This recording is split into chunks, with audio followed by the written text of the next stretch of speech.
Karena intinya tadi, tidak usah terlalu panjang kalau nanggapi, kalau bapak ibu sekalian lagi sibuk, yang penting ditanggapi.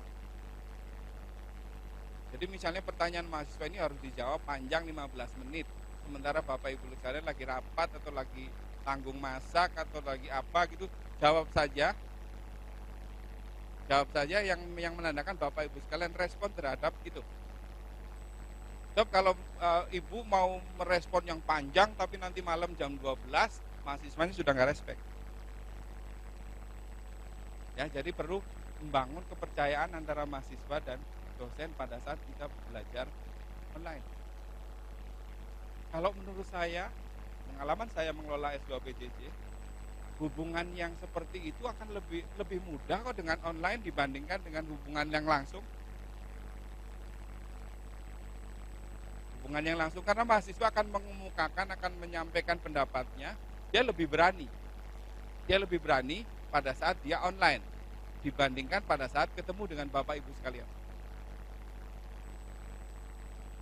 Saya kira itu ya Bu ya. Jadi dicoba di apa nanti ISO-nya dibaca dulu, Ibu ISO-nya dibaca dulu, kemudian mana-mana yang mau menjadi target, tadi kan harus menentukan tujuannya dulu, kemudian materinya apa, teknologi yang digunakan apa, harus tepat Ibu.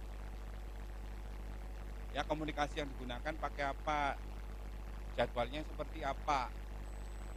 Kan tadi ada mekanismenya. Saya kira begitu.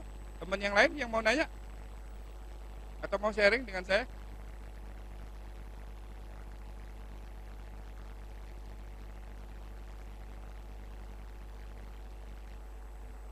Saya masih punya waktu 20 menit. Baik, kalau tidak ada pertanyaan, ke slide nomor 1 Desti.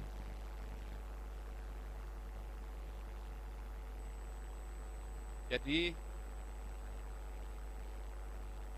S2 PJJ S2 Konsorsium Aptikom itu satu-satunya penyelenggara perkuliahan online 100% di Indonesia saat ini. Karena perguruan tinggi lain, baik perguruan tinggi negeri maupun perguruan tinggi swasta, masih blended, masih ada tatap mukanya, masih ada kehadiran dosen langsung dan mahasiswa langsungnya. Nah, sedangkan kami di S2 PJJ Aptikom itu sudah 100% online, tatap mukanya ya jadi melalui teknologi, tapi tidak tertutup kemungkinan karena kebetulan dosen-dosen Aptikom itu ya dosen Aptikom, benar-benar dosen Aptikom, artinya hari ini di mana, besok di mana gitu ya. Seperti Prof Eko atau Prof Ucok hari ini di Makassar, besok mungkin sudah di Manado, mungkin besok sudah di Jogja gitu ya. Pada saat beliau bertugas di luar perkuliahan online, mahasiswanya datang biasanya. Mahasiswanya datang. Prof Ucok di mana? Di Makassar. Mahasiswa yang Makassar pasti kumpul semuanya. Jadi kebersamaannya justru lebih dekat. Jadi Prof Eko ada di Banjarmasin, yang Banjarmasin semuanya ngumpul. Prof Eko ada di Bali, yang di Bali ngumpul. Karena kebetulan mahasiswa kami itu ada di 19 perguruan tinggi, ada di 24 provinsi, ya ada di 24 provinsi.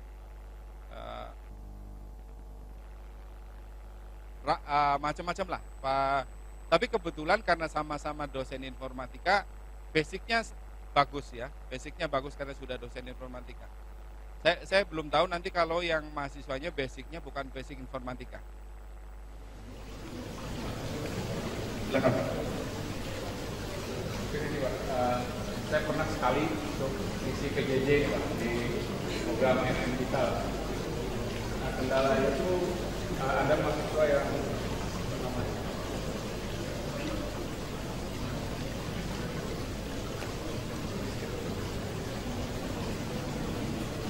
jadi ada mahasiswa yang keluar masuk gitu Pak, tidak terkontrol gitu. Dan motivasinya agak sulit juga gitu supaya dia masuk lagi. Lalu kendala lainnya dia juga berada di beda waktu. Jadi dia berada di Amerika, gitu. Mana sistem PJJ kemarin saya lakukan itu ini sinkronos baik online ya, sinkronos. Gitu.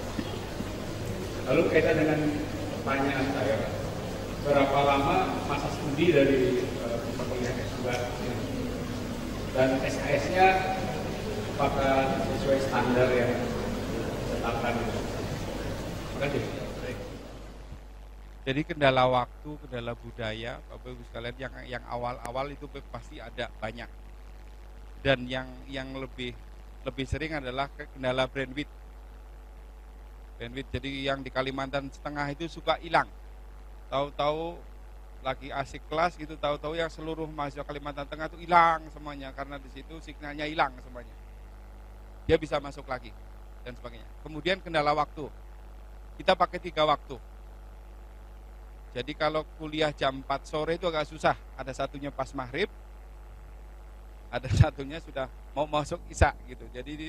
Jadi waktu juga menentukan, Pak. Menentukan mana yang paling pas.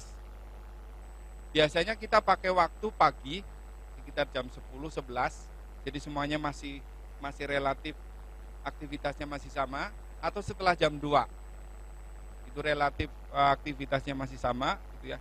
Kemudian Bapak Ibu sekalian, karena kebetulan ini mahasiswa kami di S2 PJJ itu sama latar belakangnya dosen, kemudian kita juga ada fakta integritas, kita juga bikin aturan. Kalau online harus seperti apa, memakai apa itu maksudnya teknologinya pakai apa gitu ya.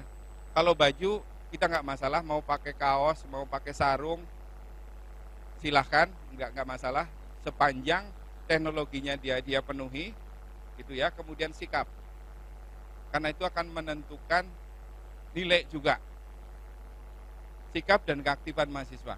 Jadi yang namanya orang mau belajar ya harus berpikiran bagaimana caranya dia mau belajar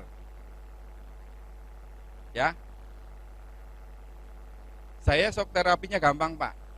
Kalau dari 97 mahasiswa, ada 1 mahasiswa yang memang benar-benar gak niat belajar, close saja. Kalang kabut dia. Diputus hubungannya dari server pusat, close gitu, dia kalang kabut. Bolak-balik masuk, dibiarin dulu, jangan diterima dulu. Dengan cara seperti itu, dia gak macam-macam lagi di berikutnya. Seperti tadi, kelas. Kan wajahnya muncul semuanya.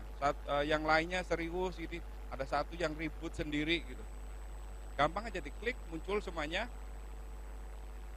Jadi ada hal-hal yang kadang kita harus bersikap agak kejam gitu. Tapi maksudnya biar konsentrasinya penuh pada itu ya. Kira-kira itu. Kemudian apalagi pertanyaan yang kedua tadi? Oh, masa studi. Oke. Di S2 Aptikom itu dirancang 4 semester. Semester 1 9 SKS, semester 2 12 SKS, semester 3 12 SKS, dan semester 4 tesis. Jadi SKS-nya sama dengan yang reguler, waktunya juga sama. Tapi nanti kalau ini sudah berjalan lancar dan kendalanya sudah sedikit, saya akan tawarkan yang maksimum. Mahasiswa bisa selesai 3 semester. Jadi teori cukup 1 tahun saja, tesisnya 1 semester.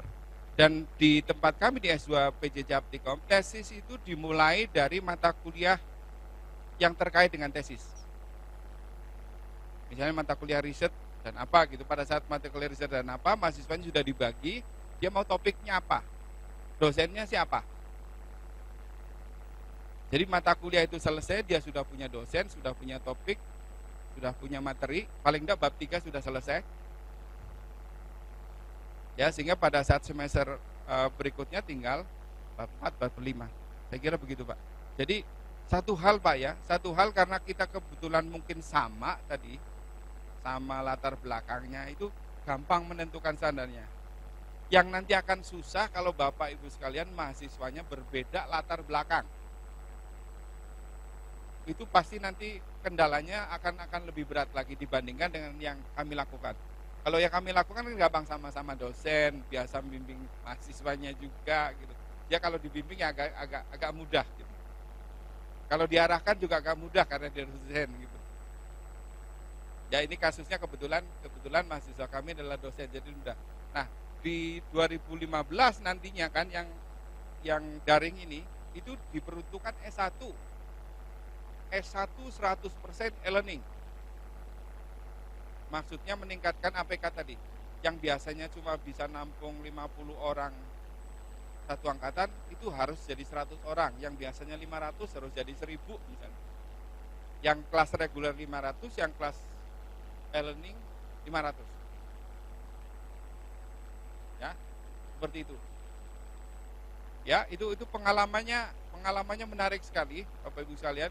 Dan saya kebetulan 2 tahun terakhir ini saya sudah dibebaskan tugas dari lembaga saya. Saya